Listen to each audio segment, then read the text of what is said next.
Ari, você acha que todas as questões que vivemos na Terra serão esclarecidas no céu? Só as que precisarem, né? A maioria das perguntas que nós fazemos não precisa de esclarecimento nenhum, às vezes já tem resposta em si mesmo. Ok. O nosso amigo Neil quer complementar aí ou não? Eu quero. Concordo com o Ari. E acrescento que não nos compete saber tempos e estações. Tempo não é da nossa alçada. Então, se nós vamos entender lá na frente ou não, não é da nossa alçada. Vamos tentar praticar o que a gente ouviu hoje. Só hoje. Só hoje. Esta pergunta foi feita por Luiz Oliveira, tá? Vou fazer uma pergunta que vem de Goiânia, lá dos amigos, Paulo Sérgio Zanin. O que fazer quando estamos em uma igreja que vive de eventos e reuniões? Vou perguntar novamente, é para ambos. O que fazer quando estamos em uma igreja que vive de eventos e reuniões? Bom, à luz do Evangelho, você não está numa igreja. A igreja é a comunidade composta por gente que foi alcançada pelo Evangelho e que no Evangelho foi posta debaixo da luz de Deus. E como eu tenho ministrado, e é nisso que eu creio, quando nós estamos de fato debaixo da luz de Cristo, essa luz nos revela a nós e faz com que a gente se enxergue. Quando a gente se enxerga de fato, de verdade, a única palavra que sai da nossa boca é ai de mim. É o que saiu da boca de Isaías. Ele se enxergou e disse: estou perdido. E o meu povo também. Então, quem se enxerga só pode olhar a vida e o próximo com misericórdia. Não há como, tendo alguém sido alcançado pela graça, viver em paz numa comunidade que não serve a outros que estão no lugar onde ele esteve um dia. Eu tive num evento alguns meses atrás e falei que, por exemplo, que o dom da misericórdia é mó furada. Aí teve um jornalista que escreveu um tema muito legal sobre isso. Por quê? Porque se a gente é alcançado pela misericórdia, a gente não tem mais paz vendo alguém sofrendo perto da gente. A justiça feita a nós já não é mais suficiente.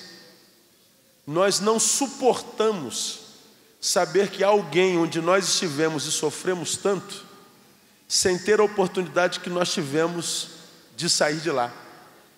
Então não posso entender uma igreja que vive só celebração como expressão da sua fé, se a celebração é em função do que Deus em Cristo fez por ela, sendo que ela só celebra, mas não chora a miséria que não alcançou o vizinho. Então há tempo de celebrar, mas há tempo de chorar a própria mazela e dizer como Isaías: eis-me aqui. Então a celebração faz parte da comunhão da igreja. Mas se ela só celebra, ela ainda não se enxergou. Talvez ela se veja como alguém merecedora daquela graça e veja também o seu próximo como merecedora daquela desgraça. Então é uma igreja que acredita que a justiça já está estabelecida na terra. Não pode ser igreja. Então se você está em alguma coisa que se chama igreja e que só vive celebração, mas não pratica atos de justiça, se você é igreja, está no lugar errado. Vai para a igreja. Faço minhas as palavras do Neil.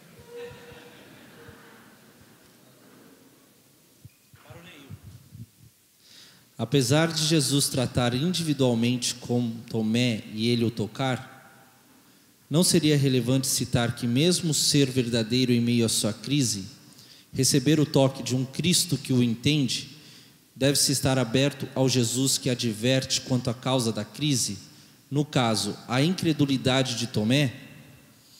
Vou perguntar novamente. Vou perguntar para o pessoal só para assimilar. Apesar de Jesus tratar individualmente com Tomé e ele o tocar, não seria relevante citar que, mesmo ser verdadeiro em meio à sua crise, receber o toque de um Cristo que o entende, deve-se estar aberto ao Jesus que o adverte quanto à causa da crise? No caso, a incredulidade de Tomé? Então, na minha concepção, quando Jesus diz para Tomé, seja crente, a advertência não foi para Tomé, foi para os outros. Jesus estava falando com a gente, não com Tomé em si. Nós sabemos que Jesus, mesmo Jesus, tem dificuldade de trabalhar e agir onde não há fé. A Bíblia diz que ele não fez muitos milagres na sua terra natal, na sua terra operacional, porque ele não encontrou fé ali.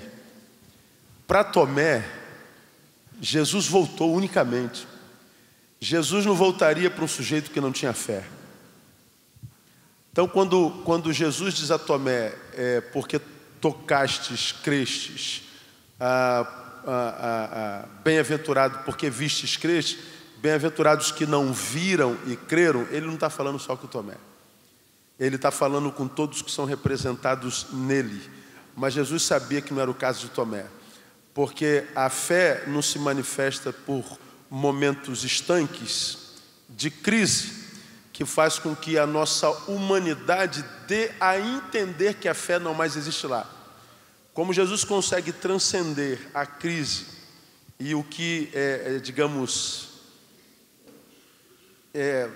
intelectual ou emocionalmente parece ocultar a fé que há por trás dela, Jesus transcende a crise humana e vai lá no âmago, no cerne. E ele sabe que a fé está lá. Embotada pela crise? Talvez, mas ela está lá. Já nos apóstolos, que estavam naquele instinto doentio de autopreservação, parece que Jesus não encontrava mais essa fé lá. Porque se de um lado Tomé teve coragem de morrer por Jesus, os discípulos estavam com medo de viver para ele. Então eu acredito que a fé, quando Jesus diz que porque vistes crer, Jesus está dizendo, a fé não está firmada no que os olhos veem, a fé está firmada nas experiências que se tem com o Cristo da cruz. A palavra não foi direcionada para Tomé, mas todos aqueles que imaginam ter fé, mas uma fé que só se estabelece quando se vê. A fé me capacita, como eu costumo dizer, para vencer, mas me capacita também para viver minha crise em paz. Tomé era um homem de fé. O Édipo pergunta para o Ariovaldo: se não sou salvo por mérito, perco a salvação por demérito?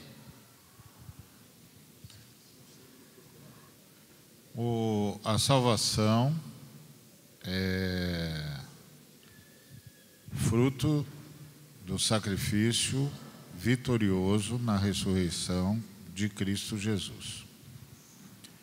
Quem é salvo tem vida em si mesmo e sustenta essa vida pela fé na vitória do Cristo, na certeza de que o Cristo está conosco porque ressuscitou e que nós estamos com Ele porque Ele ressuscitou e está em nós e nós estamos nele, e Ele nos ressuscitará no último dia. Por isso, quando a gente ouve uma notícia má, a gente reage dizendo: Jesus Cristo morreu e ressuscitou, e é isso que garante a minha vida. Quando alguém diz, você perdeu um emprego, a gente diz, Jesus Cristo morreu e ressuscitou, é isso que garante a minha vida. Quando alguém diz, olha, esse desafio que vocês tomaram é muito grande, você corre risco de vida, a gente diz, Jesus Cristo morreu e ressuscitou e por isso estou com a vida garantida, não importa o que aconteça comigo. Quem é salvo tem essa postura, quem não é salvo não tem. E aí, se eu tenho essa postura, eu tenho o fruto natural dessa postura. É fruto. Fruto é uma coisa da vida. Fruto não é algo que se produz artificialmente. Fruto é o desenrolar é o resultado do desenrolar da vida. Quando você planta uma semente de laranja, você espera um dia ver laranja. Mas para isso você vai fazer todo o possível para que aquela semente germine, vai colocá-la no solo apropriado, vai regá-la da forma adequada, vai adubá-la da forma adequada, vai acompanhar o crescimento da árvore, vai podar se houver necessidade, vai atacar as enfermidades para que a vida siga o seu curso. O ponto básico é: aqueles que nasceram como fruto da morte e da ressurreição de Jesus Cristo são adubados, sanados, corrigidos, repostulados pelo Espírito Santo. O Espírito Santo é quem ficou para cuidar de todas as sementes que Jesus semeou e fazer com que elas frutifiquem no tempo certo. Portanto, salvação não tem nada a ver com mérito e também não tem nada a ver com demérito. Salvação tem a ver com vida. Se o sujeito tem vida, o fruto vai aparecer. Se o sujeito não tem vida, a morte vai se manifestar. E se a morte se manifestar, é porque nunca houve vida. Ponto. Quer complementar, Nil?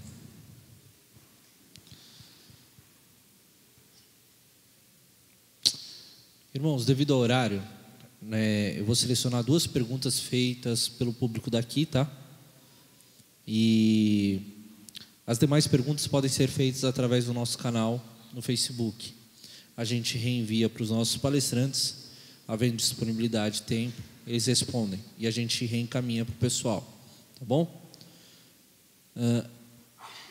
Há algum cuidado a tomar com a teologia da missão integral, em consonância com a visão de pequenos grupos na igreja, em que o contexto de PG é opcional, passando para ser incentivado e esperado? Vou perguntar novamente. Há algum cuidado a tomar com a teologia da missão integral, em consonância com a visão de pequenos grupos na igreja, em que o contexto de PG é opcional, passando para ser incentivado e esperado?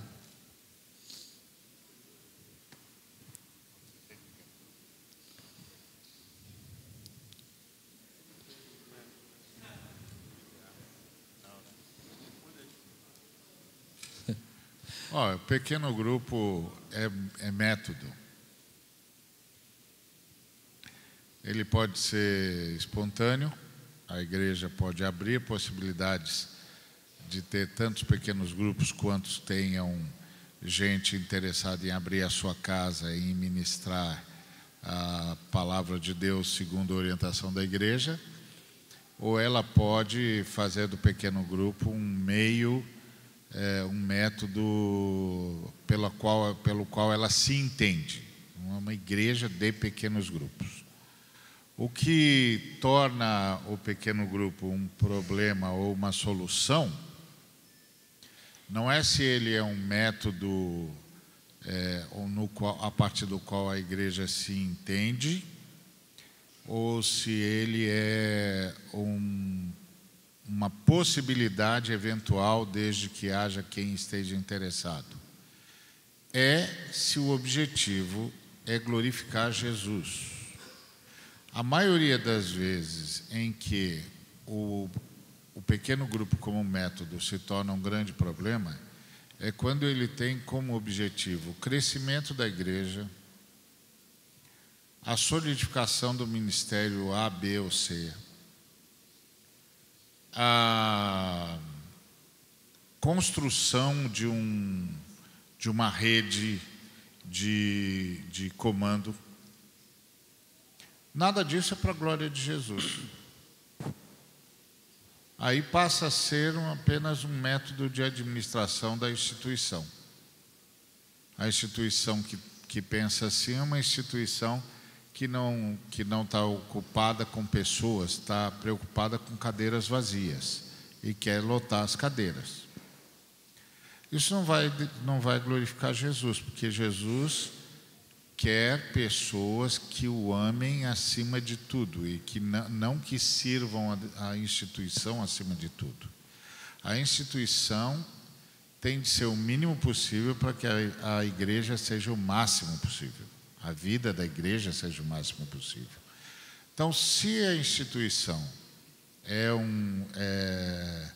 está a serviço da igreja, os pequenos grupos também estarão a serviço da vida da igreja. Se eles estiverem a serviço da vida da igreja, ótimo.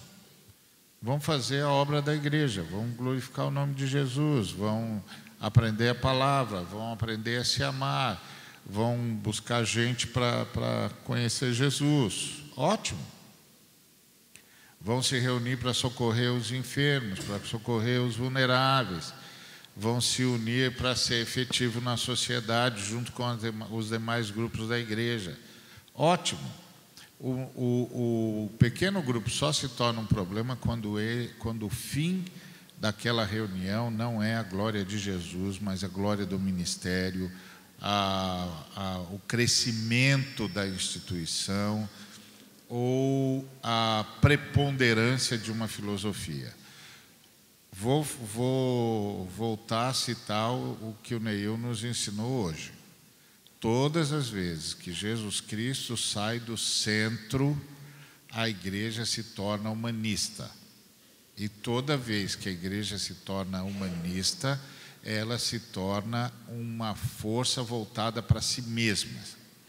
Ela então deixa de ser um instrumento de libertação para ser um instrumento de escravização. Então, às vezes eu encontro irmãos que são de igrejas que vivem em pequenos grupos e que são cheios de vida e estão envolvidos em anunciar o Evangelho e falar de Jesus e estão cada vez mais felizes com a vida da igreja, com os amados irmãos, estão vibrando. E às vezes eu encontro irmãos que estão com uma tarefa militar. Olha, eu tenho de correr, porque senão vai haver uma multiplicação, a gente não vai se multiplicar, vai ser dissolvido, então eu preciso trazer gente de qualquer jeito. Aí eu olho para ele, está cansado, extenuado, sob opressão, estressado, e dizendo que está tudo isso em nome de Jesus. Então, como sempre, a questão não é o método, a questão é a mensagem, o coração por detrás de tudo que está sendo feito, a intenção, a motivação. E aí, volto a citar o que o Neil falou. Jesus vem para ficar no meio. Ou ele fica no meio, ou ele não veio. Ele não apareceu ali. E se ele não apareceu ali, qualquer coisa vai gerar só morte. Aí é gente estressada, gente cansada, gente mentindo. Como disse o Neil na fala dele. Gente mentindo, gente em crise, gente fingindo ser o que não é e tendo uma aparência a zelar porque não tem mais nada para mostrar além da aparência. E a pergunta foi se tem algum cuidado a ter com a teologia da missão integral com grupos. Eu acho que nós daqui vemos diferente de vocês daí, que está falando da teologia da missão integral. Deixa eu explicar como é que eu vejo teologia da missão integral. Eu costumo brincar assim, Deus é um Deus trino, Pai, Filho e Espírito Santo. Filho de trino, trininho é. Então nós somos um ser biopsíquico espiritual. Então o evangelho desse Deus que mandou Jesus não vai atingir só o ser espiritual do Neil. Eu tenho um espírito e ele vai apagar desse espírito escrito de dívida que havia contra ele, que poderia separá-lo eternamente do Deus que o criou. Mas quando eu encontro com Jesus, sim, já estou salvo. Mas dizer que estou salvo e que me encontrei com Jesus é dizer que eu estou pronto só que para morrer. Aceitou Jesus? Morra, você vai para o céu. Mas não quer dizer que você já está pronto para viver. É como ele fez com Lázaro. Lázaro sai para fora, pronto, está ressuscitado, venceu a morte. Mas havia algo a ser feito, desatai-o. Tinha que tirar as amarras. O fato de não estar morto não significa dizer que esteja completamente vivo. Arica falou isso na palavra dele hoje. Então a gente alcança a alma do sujeito salvando, mas essa alma habita um corpo. Esse corpo precisa de saúde. Esse corpo precisa de ser amado, ele precisa de sentir a sensação de pertença, ele precisa de comunhão, ele precisa de afeto, ele precisa de serviço. Então o Evangelho de Jesus para nós é integral, porque ele não só tira a alma do sujeito do inferno e lança no céu. Se ocupa com a dignidade, se ele está com fome, pão na mesa dele, se ele está desempregado, que o irmão lhe dê emprego, então lhe ajude a fazer um curso para que ele possa se empregar amanhã.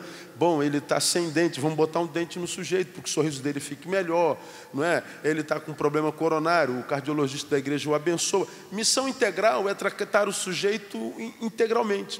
Não tem mistério nenhum, não tem nem teologia nisso. É só o Evangelho. Então, a gente está num grupo. A minha igreja, por exemplo, é uma igreja de células. Não, ela tem células. Quantas células? Quantas os membros quiserem fazer para estar juntos? Não tem relatório de nada, não tem arrecadação de nada, não tem multiplicação de nada. É só estar. E estar se quiser. Mas se o sujeito for daquela personalidade, eu não me sinto bem no meio de um monte de gente. Eu tenho meu amigo aqui, nós dois estamos juntos, a gente gosta que está aí na igreja, não tem problema, fica vocês dois, ou vocês quatro com dois casais e tal. É à vontade, não tem pressão, não tem nada. A igreja é grande, mas a estrutura é extremamente leve, não há controle, relatório, planejamento, obrigação, nada. Não precisa morrer pela igreja, Jesus já morreu por ela. A gente só vive por ela. Então não há cuidado nenhum a se tomar com a teologia da missão integral. Num grupo eu posso ser um praticante da missão integral? Podemos. Por exemplo, eu falei com o Alito, estou vindo de Brasília, da Igreja Batista Filadélfia, que eu conheci lá na CEPAL esse ano, onde eu fui preletor. Eles me encontraram no elevador, falou: pastor, nós temos um congresso missionário, queremos salvar, não temos mais agenda. Ele me contou a história da igreja. A igreja tem mais de 70 igrejas nas áreas pobres do Brasil, só em lugar pobre, onde não dá retorno financeiro, onde não tem como o pastor viver do sustento da própria igreja, onde a igreja não dá lucro nenhum. Quem falou que a igreja tem que dar lucro? A não ser de gente. Como a igreja de Brasília já tem dinheiro à beça, e ela não é banco, ela entendeu que ela tinha que compartilhar. Foi compartilhar onde? Nos lugares pobres, nos rincões da pobreza no Brasil. Então a igreja tem quantas igrejas pode sustentar o pastor, o templo e o aluguel dele, do pastor. Gasta milhões só com missões. Uma vez por ano, no mês de setembro, passa um ônibus, dezenas de ônibus, pegando todos os missionários, mulheres e filhos, levam para Brasília, colocam no sítio da igreja. Todo mundo dorme lá. São mais de 700 lugares no sítio da igreja. Piscina, futebol. Todos que precisam óculos, para o oculista. Todos que precisam dentista, para o dentista. Todos que precisam médico, para o médico. Eles tratam do missionário e a família todinho, bota tudo no lugar. Aí faz uma conferência, leva pastores para ministrar o coração deles, abençoa, os meninos ficam igual pinto no lixo. No domingo à noite, depois de uma semana de férias e de tratamento integral, bota no ônibus, leva todo mundo para os rincões da pobreza de novo. Mais um ano de trabalho, depois a igreja pega e faz tudo de novo. Isso é missão integral, cara. É olhar o ser humano e ver um ser humano todo. Não tem filosofia, ideologia, marxismo, sociologia, não tem porcaria nenhuma. Só tem amor ao próximo. É só isso. Fez isso, tu não precisa nem chamar de missão integral, chama de evangelho e você vai estar cumprindo a missão.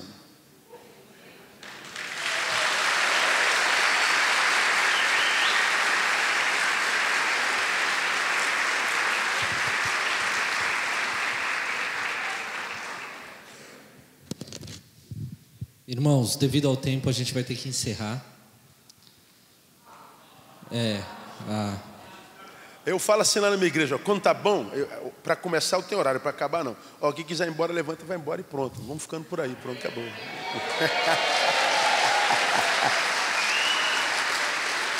O problema é que o Ari está muito cansado. O Ari está cansado. Você está causando contenda, né, irmãozinho? Pois é. Vira bagunça, né? Então tá bom, só mais uma pergunta aqui, tá bom?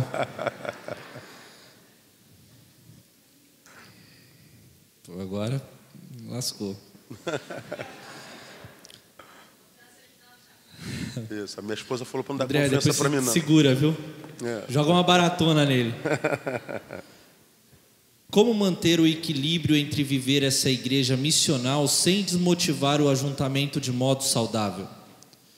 De novo, como manter o equilíbrio entre viver essa igreja missional sem desmotivar o ajuntamento de modo saudável? Uma pergunta feita pelo Diogo Bittencourt, é um parceiro nosso, também do Sul.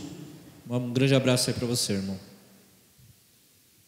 Legal, boa pergunta. Essa é uma das críticas que quem não conhece a missão faz. Alguns dizem que a missão integral é a ressurreição da teologia da libertação. A teologia da libertação é parte do fracasso o fracasso não foi do seu término, foi que fincou demais o nosso pé na terra e arrancou, parece que, dos homens a transcendência. Ela foi uma teologia muito materialista.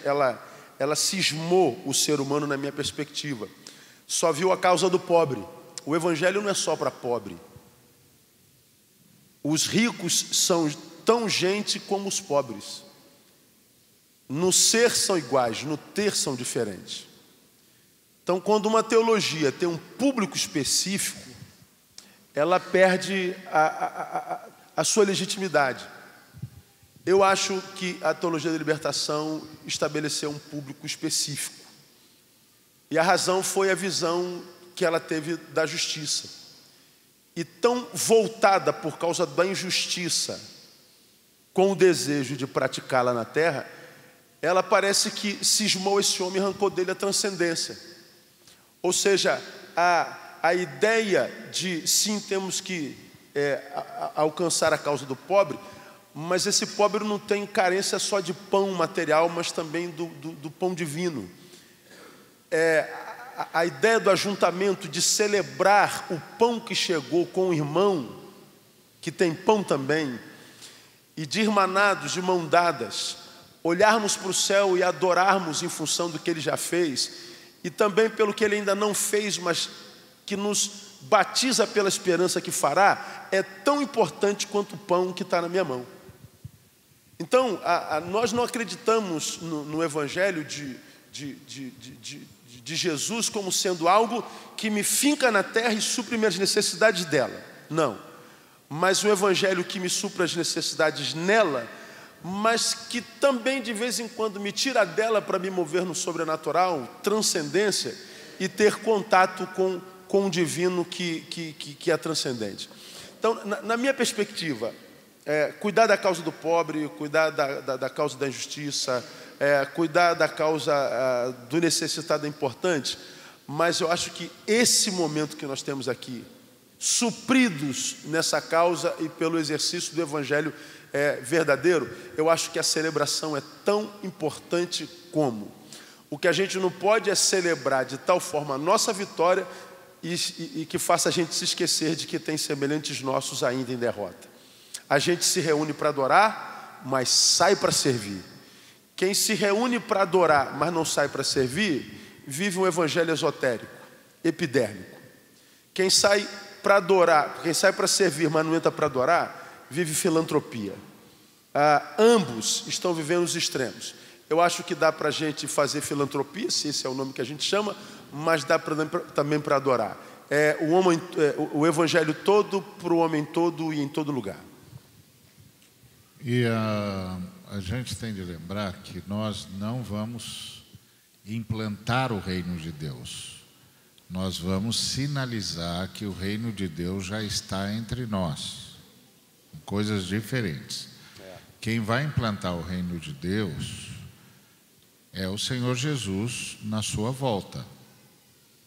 Então, quando o Senhor vier, cheio de glória e majestade, ele vai dar início a uma nova fase na história da humanidade, que nós chamamos de novo céu e nova terra, onde habita a justiça. Até que o Senhor Jesus venha, nós vamos manifestar que Jesus é o Senhor e que nós já somos o povo que vive sob o senhorio de Jesus. E que por viver sob o senhorio de Jesus, se importa com o ser humano do mesmo jeito que Jesus se importa. E aí nós vamos manifestar que o reino de Deus já está entre nós. E isso significa que nós vamos atender a demanda do reino como se o reino já estivesse aqui, mas conscientes de que o reino plenamente só estará aqui com a volta de Jesus. Tentar fazer o que só Jesus pode fazer na sua volta triunfal é utopia. Nós, os cristãos, não vivem de utopia. Os cristãos vivem da realidade da presença do Espírito Santo em nós. Nós não vivemos para o futuro. Nós vivemos hoje por estarmos certos do amanhã, que é a lógica de Hebreus, que diz que os homens dos quais o mundo não era digno eram seres humanos que viram a cidade que tem fundamentos. Então eles viveram hoje com a certeza do amanhã. Então hoje eles manifestam no dia a dia o que já viram, porque fé é a certeza do que se espera e a convicção de fatos que se não veem. Então são coisas diferentes. Então há um equívoco quando alguns irmãos transformam a fé em ideologia. Ideologia tem utopia, a fé tem o Espírito Santo, a realidade da presença do Espírito Santo em nós. E aí a gente manifesta uma vida sob o senhorio de Jesus. E uma vida sob o senhorio de Jesus vai abençoar os seres humanos. E vai abençoá-los com vida, através da pregação do Evangelho, e com justiça, através da solidariedade, da misericórdia, da bondade, e por aí vai. E lembrar sempre o seguinte: quando você diz a palavra pobre, você precisa saber o que você está dizendo. O pobre para o capitalismo é o sujeito que não tem acesso aos bens de consumo. O pobre para o comunismo é o sujeito que não tem acesso aos meios de produção e por isso é explorado pela mais-valia. E o pobre para o reino de Deus é aquele que não desfruta de tudo que Deus é e nem de tudo que Deus tem. Que o Antigo Testamento resolvia pela vida em torno do templo e pelo jubileu, e que o Novo Testamento resolve pela vida em torno de Jesus e pelo amor ao próximo, pela diaconia, o serviço um ao outro. Então nós estamos sempre nos convertendo a Deus e nos convertendo uns aos outros, para que todo mundo desfrute de tudo que Deus é e de tudo que Deus doa. Por isso nós pregamos e servimos, pregamos e abençoamos, pregamos e partilhamos e repartimos. Essa é a nossa perspectiva. Nossa perspectiva não é criar um sistema, é manifestar a vitória de Cristo pela presença do seu reino já em nós.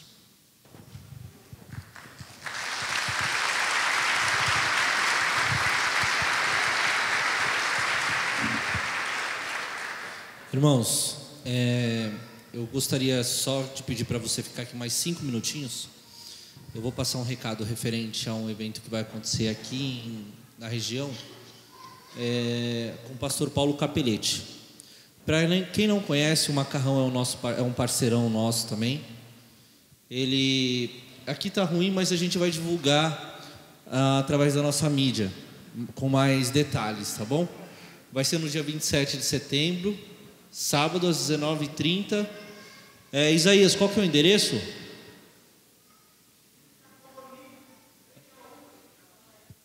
Em Gravataí, em frente a Ubra. Universidade Luterana. Ok? Então você é convidado. O modelo, o método é muito comparado ao que vai estar sendo feito aqui, tá?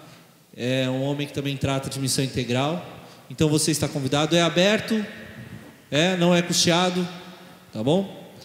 Eu gostaria agora, para encerrar, convidar o pastor Mauro aqui à frente. E eu queria chamar, por favor, Ari e Neil, ficar de pé também. Nós gostaríamos de convidar todos os líderes, pastores, líderes de pequeno grupo, líderes de jovens, para vocês virem até aqui à frente. Nós gostaríamos de orar pela cidade de Porto Alegre e os municípios. Nós estávamos conversando, eu e o pastor, inclusive o Alex também, e a gente viu o que tem acontecido aqui, né? Eu venho de Goiânia e o número de igrejas... Irmãos, podem vir, por favor. Você é nosso convidado, tá? E o número de igrejas e o número de comunidades lá é muito grande. E há uma discrepância social, onde é uma das... Isso pode vir até aqui. E é uma discrepância social, onde Goiânia é a 10ª cidade no mundo com maior diferença social.